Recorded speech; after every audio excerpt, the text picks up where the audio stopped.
Hey guys, welcome to Deep Stories, where we share life's most profound moments and experiences that make us see and feel the world differently. So get ready to hear some of most messed up and weird family tales. So here we go. This would be part 4 of Jealous Cheating Wife video. I kept expecting Emma to tell me it was over every time I went to see her in the hospital. Who could blame her after all?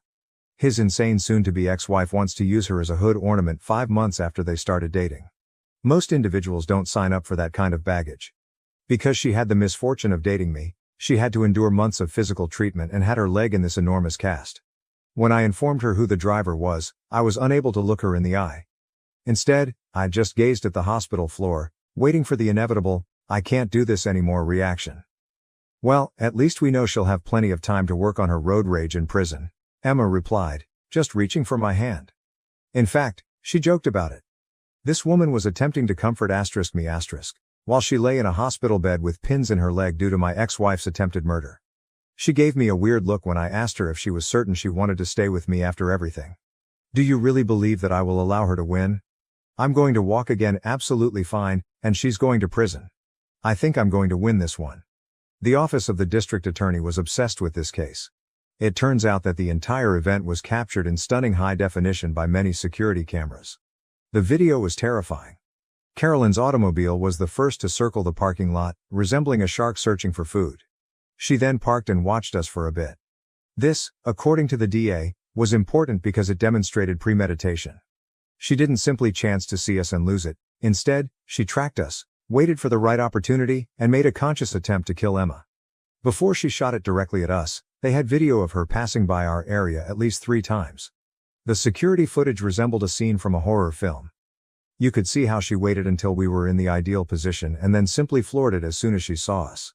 The first blow that shattered Emma's leg, Carolyn backing up for another attempt, and me pulling Emma between the cars were all captured on camera. According to the DA, it was one of the most obvious attempted murder cases she had ever seen.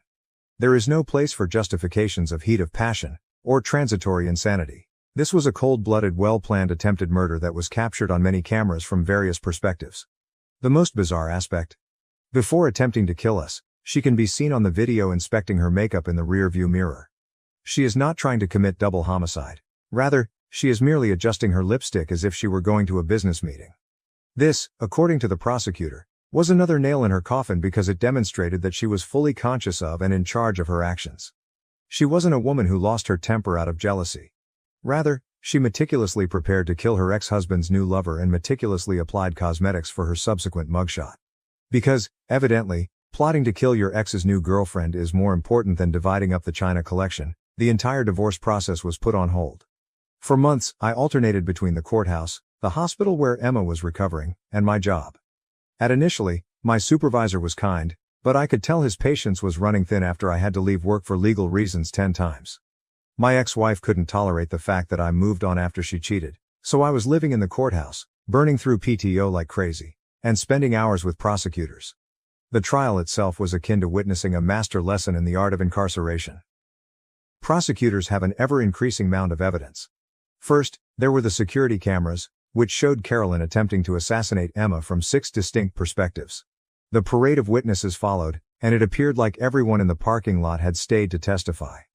This wasn't an accident, according to the stories of the soccer mom who witnessed the entire incident while carrying groceries, the teenager who captured it all on his phone, and the retired police officer who seized Carolyn before she could complete her task. This was an open-air murder attempt. Even though Emma's leg was still in a cast, she looked amazing on the stand. Without crying, she recounted her experience of seeing the automobile approaching, the agony of her leg breaking, and the fear of knowing Carolyn was returning for another attempt. I also had to testify, telling the jury about the threatening texts, the divorce drama, and how I discovered Carolyn cheating. Carolyn sat there the entire time, wiping tissues at her eyes and attempting to look regretful. The jurors saw through it all. The verdict found it guilty on all counts, including reckless endangerment, aggravated assault with a deadly weapon, and attempted murder. However, things became frustrating when the 12-year sentence was announced. She only has that. She was sentenced to 12 years for premeditated attempted murder, but if she behaved well, she may be released much sooner. Her entire, "I'm so sorry, I wasn't thinking clearly," charade was bought off by the judge.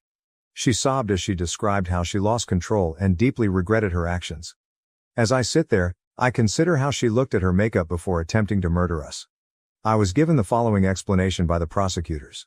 First-time offender, no past record, expressed regret, etc. But really, 12 years? She made a cold-blooded attempt to kill 2 people. She planned it, tracked us, and if the bystander hadn't stopped her, she would have tried a 3rd time. Emma might have passed away. I might have perished. Additionally, if Carolyn behaves well in prison, she might be released in less than 10 years. You can try to kill someone in front of dozens of witnesses and still receive a shorter sentence than a man caught using drugs, which is only one of the peculiarities of the legal system. What really grabbed me though? Carolyn actually had the audacity to turn to us during the sentencing process and apologize, stating that she wasn't herself that day, as if there were ever a time when it was acceptable to try to kill people in a parking lot. Emma refused to give her the satisfaction of an answer, instead just staring her down the entire time. Even though 12 years wasn't what we had hoped for, it was at least 12 years without having to peer over our shoulder in parking lots. It's funny how a judge's viewpoint on alimony can be significantly altered by a murder attempt. Following the criminal trial, the divorce process abruptly became quite straightforward. Carolyn, who looked amazing in her orange jumpsuit, had to attend via video link from prison. The judge quickly put an end to her lawyer's attempt to fight for part of my assets. It turns out that judges don't feel too sorry for spouses who attempt to kill their former partner's new companions. The court isn't in the business of rewarding attempted murderers with alimony, the judge actually stated, and I quote this. She received exactly everything she had before the marriage, her personal belongings, her clothing, and her jail commissary account. Her lawyer's expression was priceless as the judge turned down each and every one of their demands. No claim to the house, no alimony, no portion of my 401k, nothing. She ultimately played herself after spending months dragging out the divorce, making absurd requests, and postponing appointments. She may have gotten anything in the divorce if she hadn't tried to make Emma a speed bump. Rather, she received divorce papers that essentially stated, "You get nothing," and a prison cell. However, I was unable to remain in that flat. Too many memories of that guy walking in on her. They were always there when I walked through the bedroom door. Emma and I discovered this fantastic location nearer to the city center. In fact, it's far nicer than my last apartment, has a great view of the city and, most importantly, the bedroom isn't haunted by the ghost of my cheating ex-wife. Emma is now completely recovered. It's hardly noticeable that her leg was ever fractured. She quips that since it permanently got rid of my psychotic ex, getting struck by a car was completely worth it. Dark humor, but whatever gets you through nearly getting killed is better, isn't it? I occasionally question whether I could have prevented all of this. Perhaps when she began picking fights over nothing, I should have recognized the warning signs. When she declined to continue couples therapy, perhaps I should have fled. To be honest though, insanity doesn't always raise a giant red signal. Sometimes it goes unnoticed until it tries to kill your lover in a parking lot. I can say I'm truly happy now, at least. Since we met through science fiction books and are currently living our own wild story with a happy conclusion, Emma and I are discussing getting married next spring. Carolyn will undoubtedly go eventually, but that is the purpose of restraining orders. In addition, Emma's father, who teaches firearms, ensured that we both obtained concealed carry licenses in case Carolyn decided to attempt for a second round after she leaves. Document everything, be on your watch, and maybe stay away from mall parking lots if you're going through a divorce or have strange ex-partners. Additionally, if you're seeing someone new after a divorce, you might want to investigate their background first, or at the very least, make sure they're not the kind of person who would try to kill someone over a split. Reddit, I appreciate you reading my bizarre tale. I'm interested in reading all of your comments, particularly the ones about cars. I guess your ex-wife really drove that relationship into the ground, is Emma's personal favorite. Oh, and I still go to the bookshop with Emma.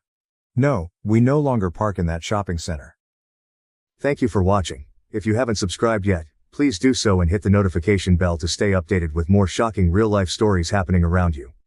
So guys, that would be it for today's video. Thanks for watching and if you enjoyed this chilling story, don't forget to hit that like button, share your thoughts in the comments, and subscribe to Deep Stories for more spine-tingling tales like this.